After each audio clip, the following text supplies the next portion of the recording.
The city of Millbrook hadn't seen much change in its 150-year history. It was one of those places where everyone knew each other, where traditions ran deep, and where change came slowly, if at all.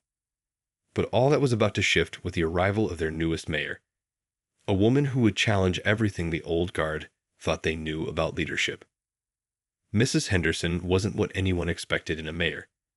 Growing up on the south side of town, she'd watched her parents work multiple jobs just to keep food on the table. Her father drove a city bus, and her mother cleaned offices at night. They taught her that dignity wasn't about what you had, but how you carried yourself through life's challenges. She started small, volunteering at community centers while still in high school, tutoring younger kids who needed help with their homework. That's where she first saw how a little support could change someone's entire future. While other teenagers hung out at the mall, she was organizing food drives and helping elderly neighbors with their groceries. College wasn't easy. She worked 2 jobs while studying political science, sometimes falling asleep over her textbooks in the library. But those late nights paid off when she graduated with honors, turning down fancy job offers from big cities to return home to Millbrook. She knew exactly where she was needed most. Her journey through local politics wasn't smooth. Starting as a city council member, she sat through countless meetings where older officials patted her head and dismissed her ideas. "That's not how we do things here," they'd say. But she kept pushing, kept working, kept proving them wrong with results instead of arguments. Her focus on community policing caught everyone's attention.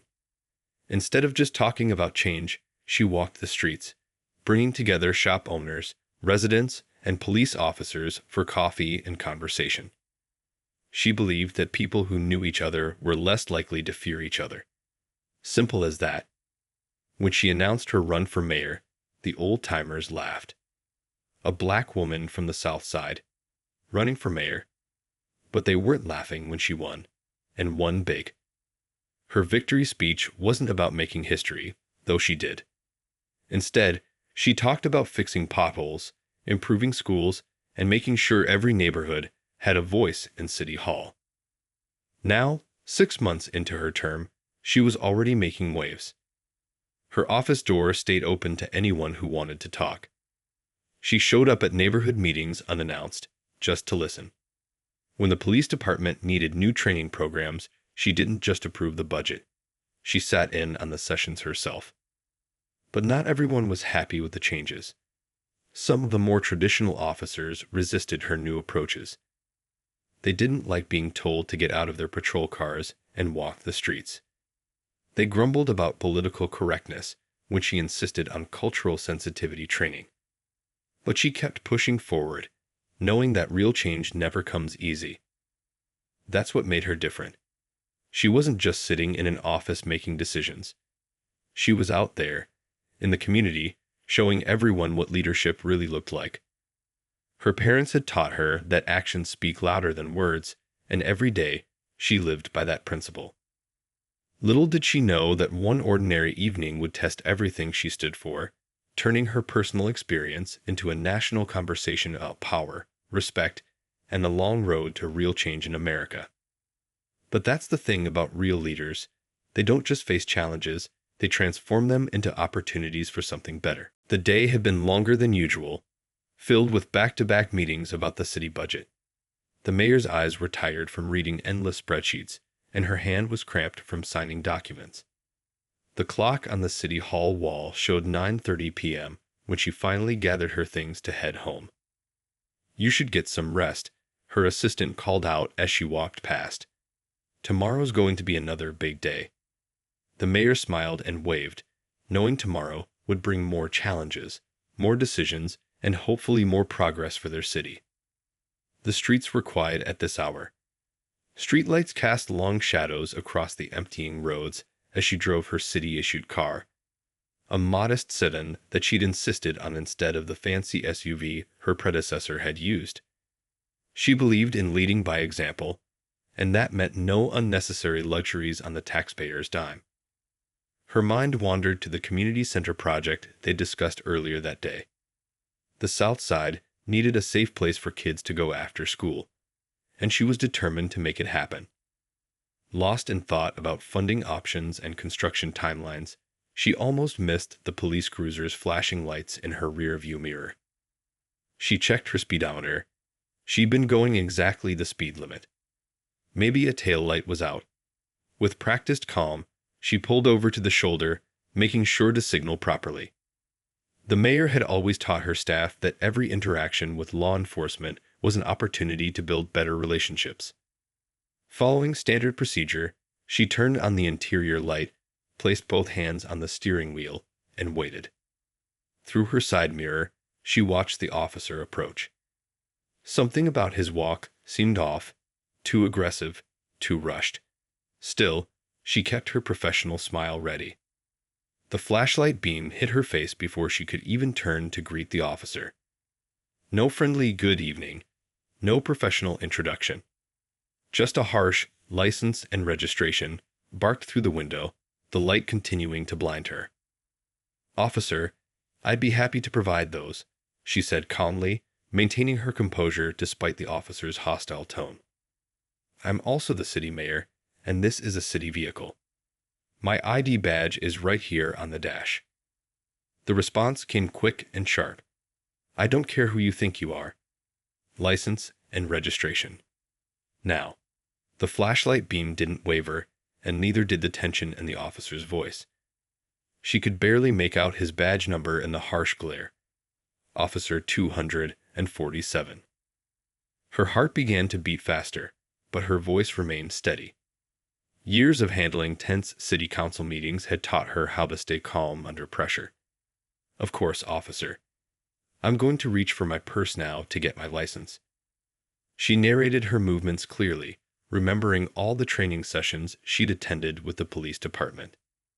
But something was wrong. Very wrong. The officer's hand had moved to his weapon, even though she'd done nothing threatening. His stance had shifted, becoming more aggressive.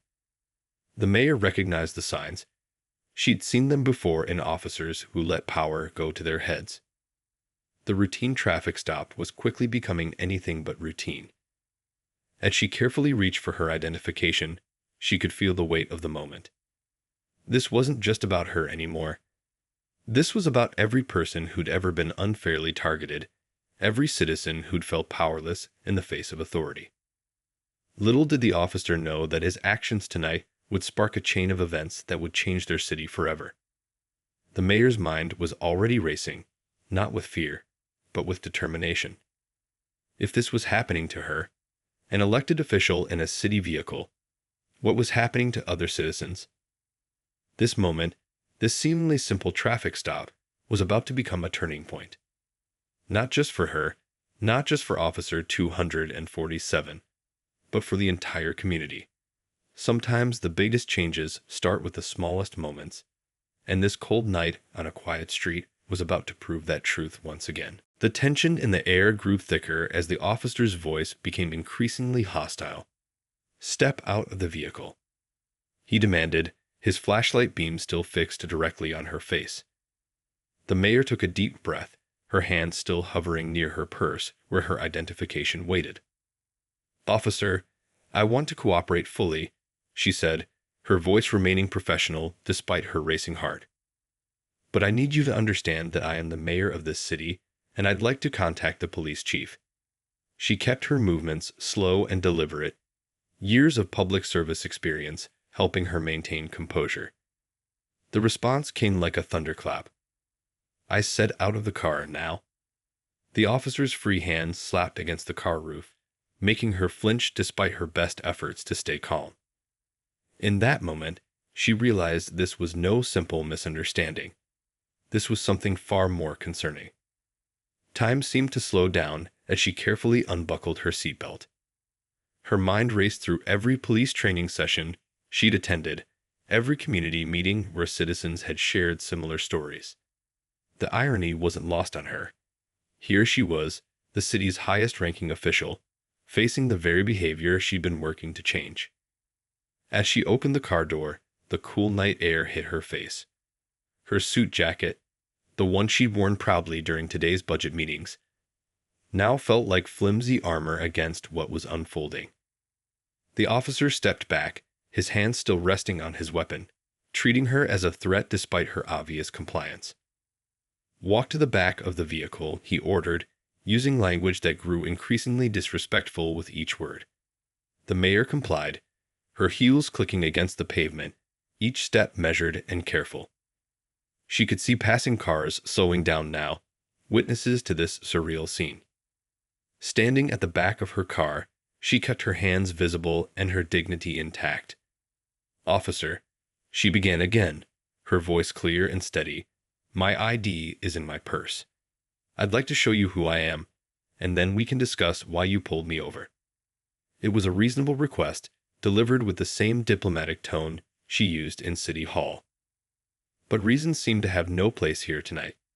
The officer's response was to grab her arm roughly, spinning her around to face the trunk.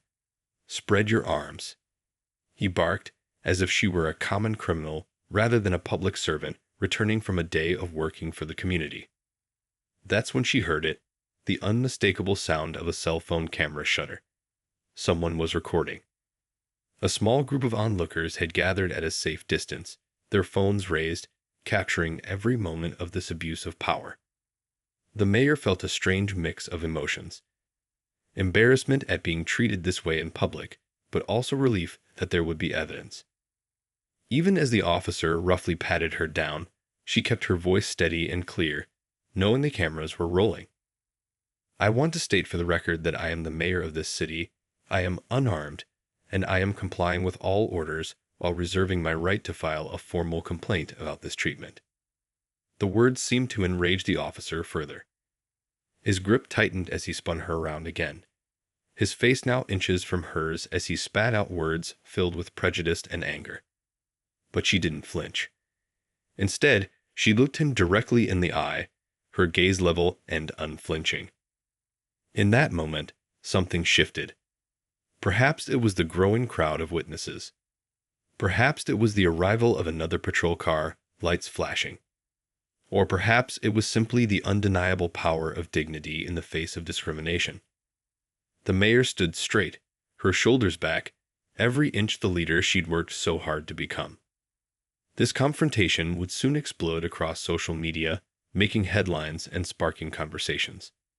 But right now, in this moment, it was just two people on a darkened street, one clinging to outdated prejudices, the other standing firm in the face of injustice, proving that sometimes the most powerful resistance is simply refusing to be diminished. The videos hit social media before the sun rose. Shaky phone footage showed different angles of the incident, each one more shocking than the last. The city woke up to its mayor, a respected community leader, being treated like a criminal for simply driving home from work. The story spread like wildfire through neighborhood group chats and local news alerts. By breakfast time, the police chief's phone was ringing off the hook. News vans lined up outside City Hall, their satellite dishes reaching toward the sky like metal trees.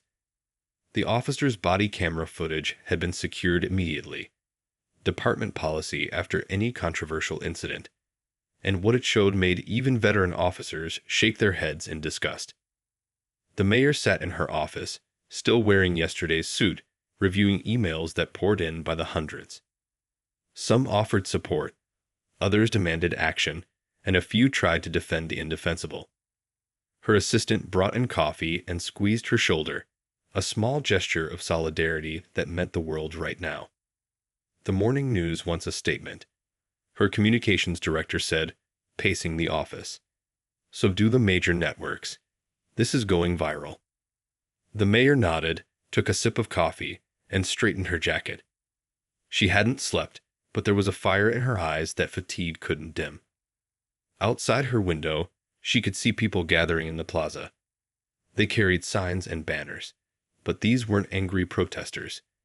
These were citizens coming together to support their leader and demand change. Children sat on parents' shoulders, seniors brought folding chairs, and local shop owners handed out water bottles. The community was rallying. The police chief arrived, looking like he'd aged 10 years overnight. "I've placed him on immediate administrative leave," he said, dropping into a chair. The body cam footage, it's worse than the social media videos. The things he said, the way he acted, there's no excuse. The mayor's phone buzzed with a text from her husband. We're all behind you. Do what needs to be done. Those simple words gave her strength. This wasn't just about her anymore. It was about every person who'd ever been profiled, every citizen who'd felt powerless against a badge. Local business leaders started calling, offering support for whatever reforms she wanted to implement. Religious leaders reached out, asking to help facilitate community discussions. Even some retired police officers contacted her office, volunteering to help with new training programs. The incident had touched a nerve, but it was also bringing people together. The media wanted to paint her as a victim, but that wasn't her style. We're going to turn this into something positive, she told her staff, who had gathered in her office for an emergency meeting. This isn't about revenge, it's about reform. Real, lasting change. By midday, the story had gone national. Phone calls came in from civil rights leaders, government officials, and other mayors facing similar challenges in their cities. Each one offered support, but they also wanted to learn. How would she handle this? What changes would she make? Could her response become a model for other communities? Her senior advisors suggested playing it safe. Issue a standard statement, let the process work itself out. But she had a different idea. Bring me a whiteboard, she said, standing up from her desk. We're going to map out real changes right now, and we're going to do it in full view of the public. As the sun set on that long day, the mayor stood at her office window again.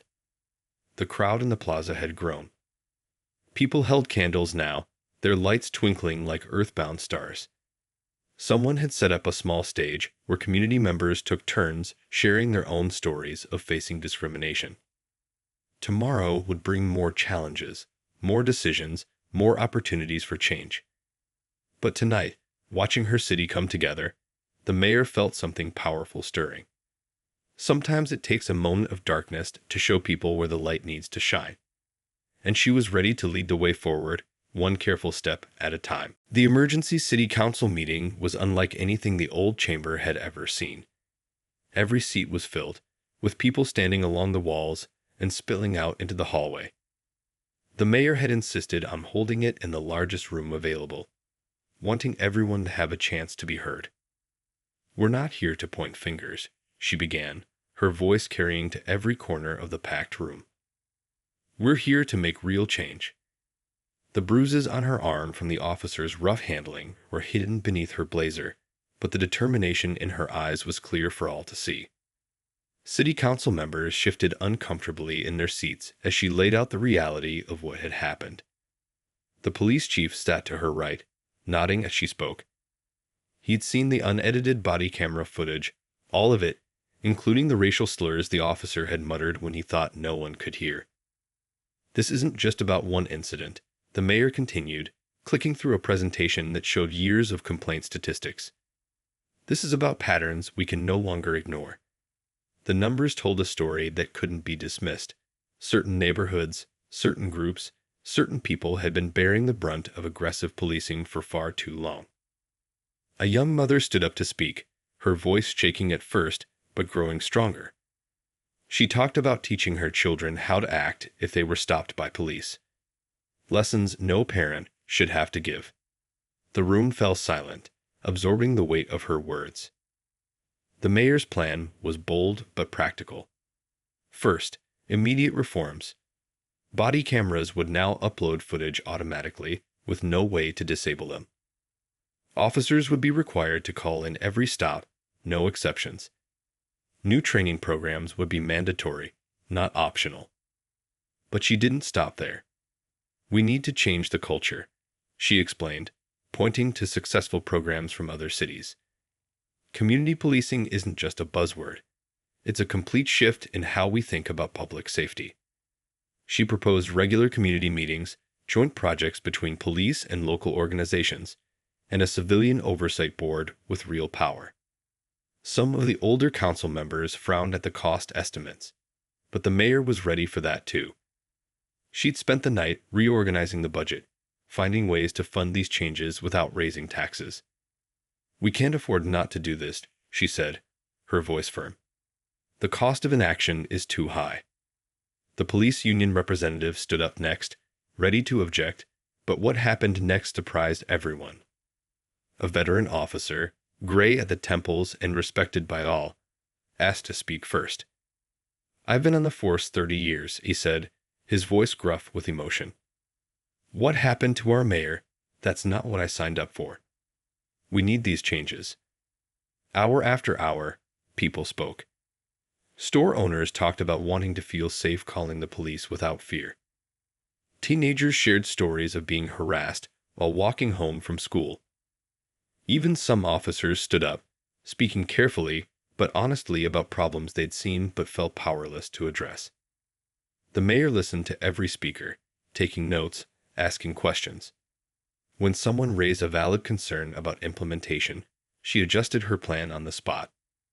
This wasn't about winning an argument, it was about finding solutions that would work for everyone.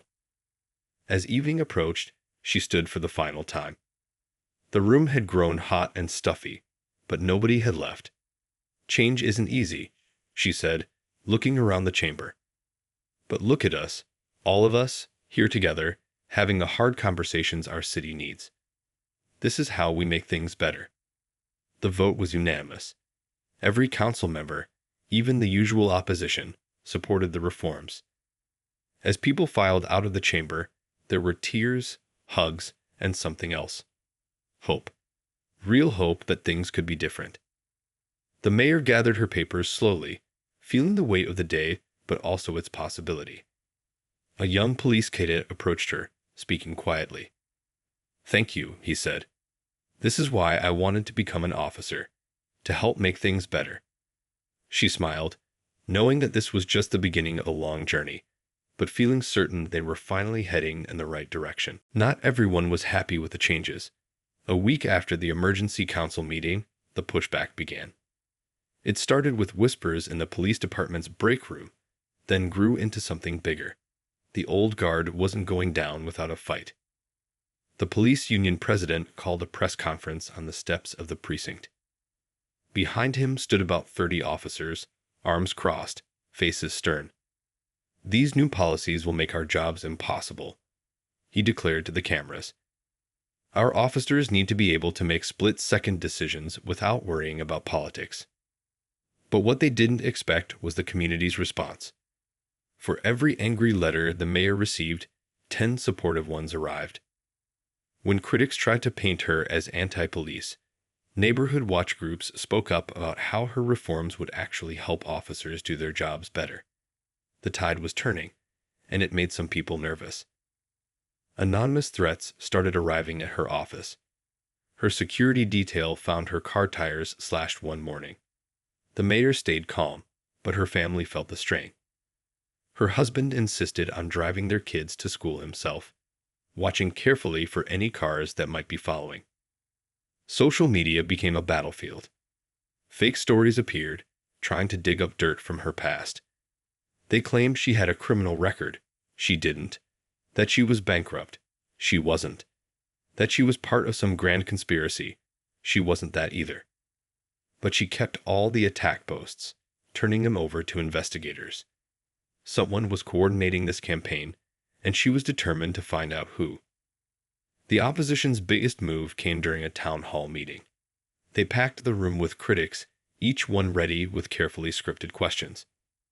"How can you lead a police department when you're clearly biased against officers?" One man demanded. "Why do you hate the people who protect us?" Another shouted. The mayor stood at the podium, letting each person finish. She didn't interrupt, didn't get defensive. When they ran out of steam, she simply pulled up the department's own statistics on her tablet. "Look at these numbers," she said calmly. "Every time we've improved police-community relations, officer safety has improved too. Every time we've increased transparency, public trust has gone up. This isn't about attacking police, it's about protecting everyone, including our officers." Some of the younger officers began breaking ranks. They shared stories about how the old approach had made their jobs harder, not easier. One rookie spoke about how he always wanted to be the kind of officer who helped people, not one who scared them. His testimony hit home with many of his colleagues. The turning point came when a retired police chief from another city flew in to support the mayor. He had implemented similar reforms years ago. "I was against these changes too, at first," he admitted to a room full of skeptical officers. "But they made our department stronger, not weaker. Our officers were safer. Our solve rates went up. Because when the community trusts you, they help you." Still, the pressure didn't let up. The mayor's critics tried to start a recall campaign. They held rallies where they called her soft on crime. They even tried to get the state government to intervene. But with each attack, her resolve only grew stronger. One evening, as she left City Hall, she noticed a small group of officers waiting by her car. Her security detail tensed, but these weren't protesters. They were officers who'd worked the night she was pulled over, who'd seen the incident unfold. "We want you to know," one of them said quietly, "not all of us think like that. Some of us want things to change too." That night, driving home, she thought about all the forces trying to stop her. The threats, the lies, the political games. They were all signs that she was shaking up a system that needed to change. And if they were fighting this hard to keep things the same, it only proved how important it was to push forward. Tomorrow would bring new challenges, new opposition, new attempts to derail her reforms. But she was ready, because this wasn't just about policies anymore. It was about proving that positive change was possible, no matter how hard some people fought to prevent it. 3 months after the incident, the police department looked different. Not just on paper, but in ways you could actually see. Officers were walking their beats instead of just driving by in patrol cars. They knew kids' names, stopped to chat with shop owners, and showed up at community events, even when off duty. The training center had been completely revamped. The old-style classroom with its rigid rows of desks was replaced by round tables where officers and community members sat together, learning from each other. The walls display artwork from local schools, drawings of police officers helping people, standing alongside community members as friends. "This doesn't feel like us versus them anymore," one officer said during a coffee break between training sessions. She'd been skeptical at first, but now she was one of the program's biggest supporters. Her latest body camera footage showed her helping an elderly man fix a flat tire, then staying to make sure he got home safely. The mayor's office created a special task force that paired officers with social workers. When calls came in about mental health crises or family disputes, they responded together. The results were impressive. Fewer confrontations, better outcomes, and grateful families who finally got the help they needed instead of just temporary fixes. Community meetings changed too. Instead of citizens and police sitting on opposite sides of the room, they worked in mixed groups, solving neighborhood problems together. When teenagers complained about having nowhere to go after school, officers helped them clean up an abandoned basketball court. Now, pickup games between cops and kids were a regular thing. The department's hiring process got a complete overhaul. New recruits had to spend time working in community service before they could even apply to the academy. "We want people who see police work as a way to help their neighbors," the chief explained to a TV reporter. "The badge is about service, not power." Officers who embraced the changes found their jobs getting easier. People started coming forward with information about crimes because they trusted the police to handle it right. Tips increased, solve rates went up, and officers reported feeling more satisfied with their work. The mayor made sure to recognize the positive changes. Every month, she handed out awards not just for bravery, but for community impact. Officers were celebrated for starting reading programs, organizing neighborhood cleanups, and finding creative ways to solve problems without making arrests. Technology played a big role too. The new body cameras were smaller, lighter, and more reliable. But more importantly, The footage was now regularly shared in training sessions, not to criticize, but to show examples of good policing in action. Officers learned from seeing their colleagues handle tough situations with patience and skill. The department's social media changed completely. Instead of just posting wanted photos and crime stats, they shared stories of positive interactions. Videos of officers playing basketball with kids or helping elderly residents went viral for all the right reasons. The community began to see police as real people, not just uniforms. Even the police station itself got a makeover. The lobby now had a kids' corner with books and toys. Community groups could use the conference rooms for meetings. High school students interested in law enforcement could join a mentorship program. The building felt less like a fortress and more like a community center. The mayor still faced challenges, but they were different now. Officers would come to her with ideas for new programs, asking for help making them happen. Community leaders brought suggestions for ways to work together better. The energy had shifted from resistance to innovation. One particularly touching moment came when a group of officers organized a surprise. They'd collected money to help a family whose house had burned down. But instead of just dropping off a check, they showed up with tools and supplies, ready to help rebuild.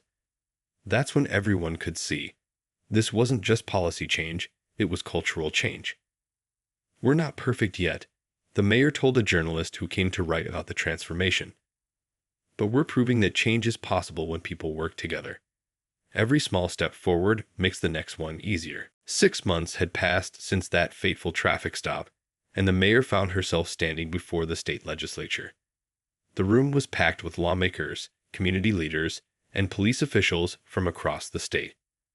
She wasn't just there to tell her story, she was there to help change the law. The officer who had pulled her over that night was no longer on the force. After a thorough investigation, including reviews of past complaints and his body camera footage, the department had taken decisive action. But the mayor didn't want to focus on punishment. She wanted to focus on prevention. "What happened to me was wrong." She began her testimony, her voice steady and clear. "But it's what we did afterward that matters most." She pulled out a thick folder of statistics, showing how their city's new policies had already made a difference. Crime rates were down. Community trust was up. Officer morale had improved. Behind her sat rows of supporters, police officers who'd embraced the changes, community members whose lives had been improved, even some former critics who'd changed their minds after seeing the results. They nodded as she described how their city had transformed.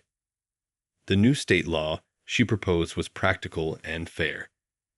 Every police department would need a civilian oversight board.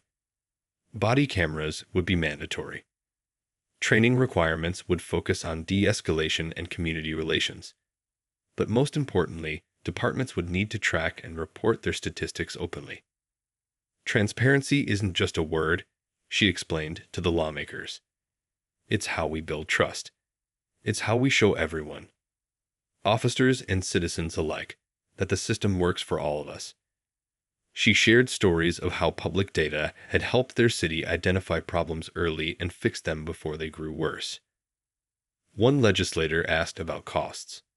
The mayor was ready. She pulled up budget comparisons showing how prevention and training actually saved money in the long run. Fewer lawsuits, less turnover, better community cooperation. It all added up to smart financial sense. The most powerful moment came when a state police commander stood up to speak. "I've been watching what they've done in their city," he said.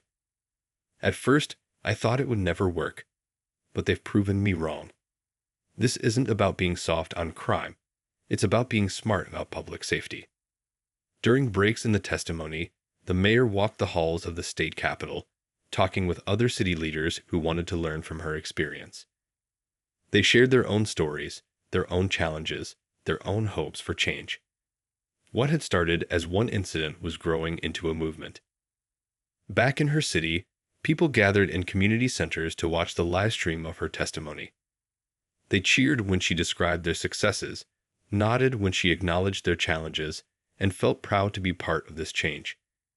Local news crews captured their reactions, showing how much the community had come together. The officer who had started all this with his discriminatory behavior had recently written a public letter apology. He'd gone through counseling, taken classes on bias, and started speaking to police cadets about his mistakes. It wasn't about forgiveness, it was about learning and growing. Late that evening, as the mayor prepared to head home, a young legislative aide caught up with her. "My brother's a police officer in another city," she said quietly. "He says things need to change there too. What you're doing, it gives us hope." The state law would take time to pass, of course. Politics never moves as fast as people want. But something had shifted. Other cities were already asking to copy their training programs. Police departments were reaching out to learn about their oversight system. Change was spreading, one community at a time. Driving home that night, the mayor thought about how far they'd come.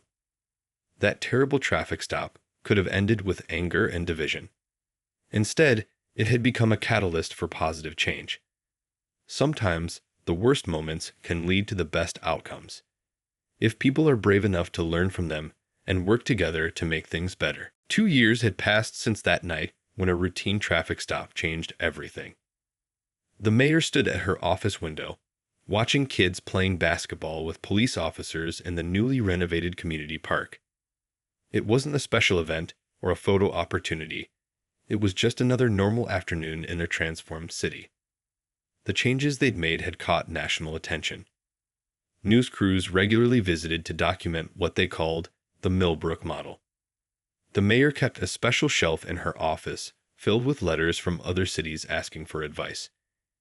Each one reminded her that their story had become bigger than just one incident or one community. A new class of police cadets was graduating today.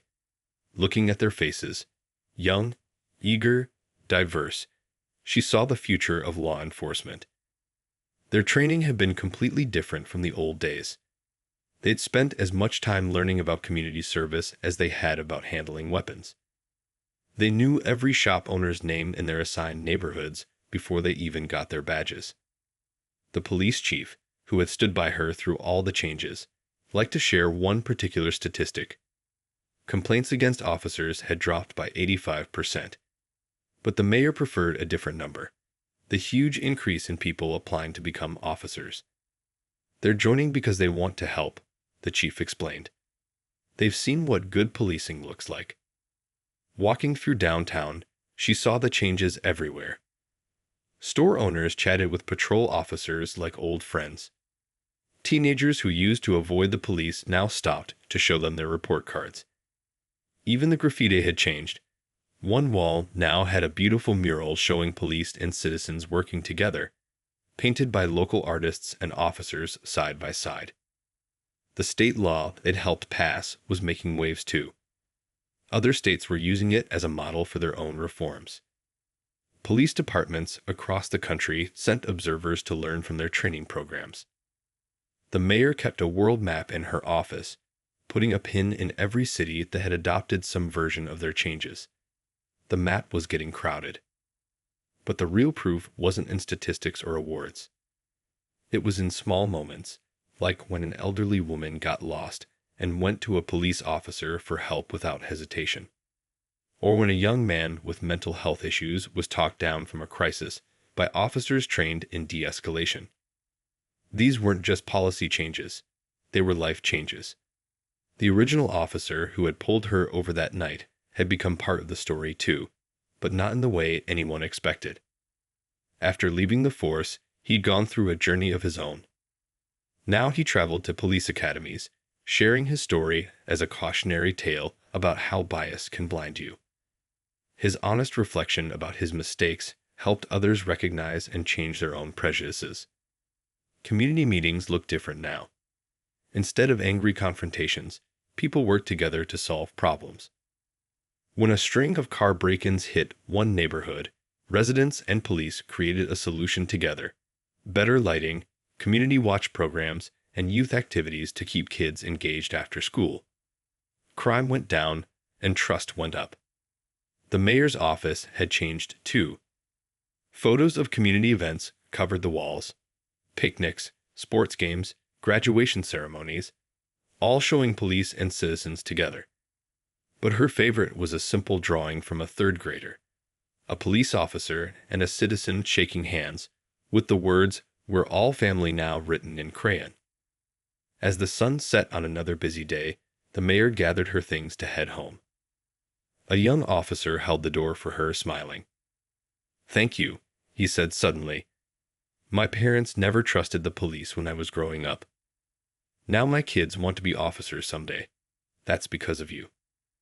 She smiled back, remembering that terrible night 2 years ago. Sometimes the worst moments can lead to the best changes, if you're brave enough to stand up and say enough. One person's courage can spark a movement. One city's changes can inspire a nation. And one moment of injustice can lead to a lifetime of progress, if people work together to make it happen.